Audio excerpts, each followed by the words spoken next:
check out that box.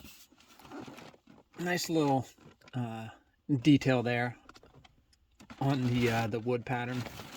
I like it. I wasn't expecting that. I thought it would just be a standard box, but I thought that was pretty cool. So this is the Jordan 5 Toro Red, I believe they're referred to as. And as you can see here on the paper, it's the same with that wood pattern. Now, being that a lot of you guys are younger or new to shoe collecting, relatively speaking, I'll go ahead and drop a little bit of knowledge on the history of this shoe. Not the 5, but the Toro 5, the Red 5. So it was around, I want to say it was 2009, they were dropping packs. And this was the defining moment pack. The Raging Bull pack, I believe, is what it was referred to.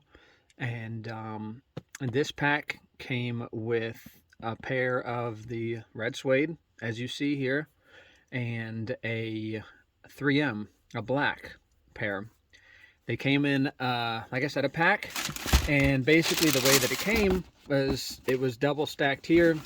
So say you're looking at it, it's like this, and you would take it and fold the other box here, and I think they slid out, so like it slid from here. That pack retailed at $309, if I recall correctly. And I also recall when those dropped, they were sitting at stores, because back then people weren't paying $300 for shoes, not even 2 pairs. So not to say that it wasn't a thing, but it wasn't as normalized as it is now. And yeah, I saw them sitting at stores. They basically had those packs just like set up in a circle in the front of the store and trying to get people's attention with a nice little setup. You go ahead and get the other shoe out. And I didn't buy them back then because I didn't really have it like that back then. You know, at that point I had a single dad with what, like a 6-year-old roughly, and couldn't really justify it and wasn't really into selling at that point.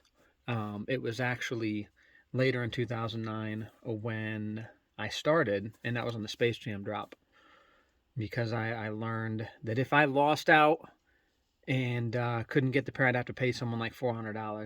I said, you know what?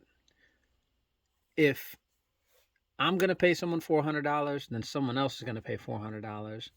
And I'm going to go ahead and get as many as I can, and someone else is going to pay for my pair. So that's when that happened, was in 2009.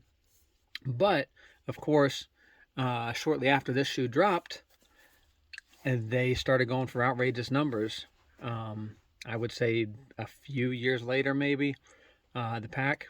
And now look at it. I haven't checked it lately, but someone told me earlier that this shoe from that OG drop was going for like $550 or something like that.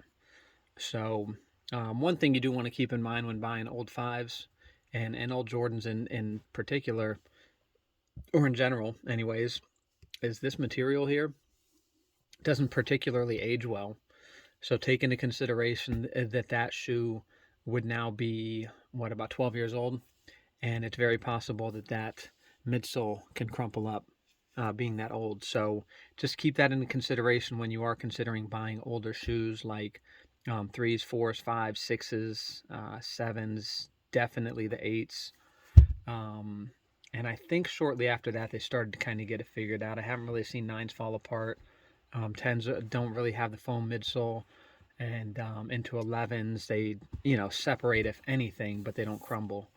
So with that short little history, sorry I took so long on that, but we've got your standard 5 here in a suede material like they've done with a lot of drops recently.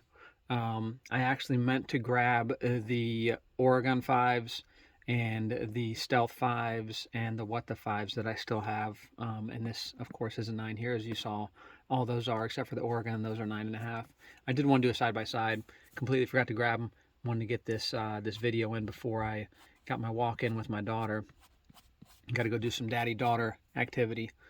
So on the tongue there, we have the 3M, like they do on a lot of the 5s.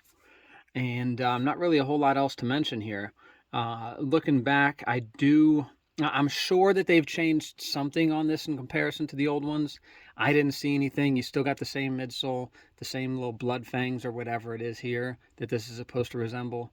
Your 23, your Jumpman, the materials, the black eyelets here, whatever. It all seems to be identical to the original design. So it's a great shoe. It's going to do very well on the resale market. I did well on the drop, not great, but I did get, I did do pretty good. I listed in my stories the sizes that I had, and I believe at this point I have 9, 9.5, and 10 left. I think that's about it. I might be wrong. I'd have to double check. But anyways, that's the Jordan 5s drop of the day. Hope you guys learned something from this. And if you need them and got your size, you know who to hit up. All right. Hope everyone has a great one. Take it easy. Peace out.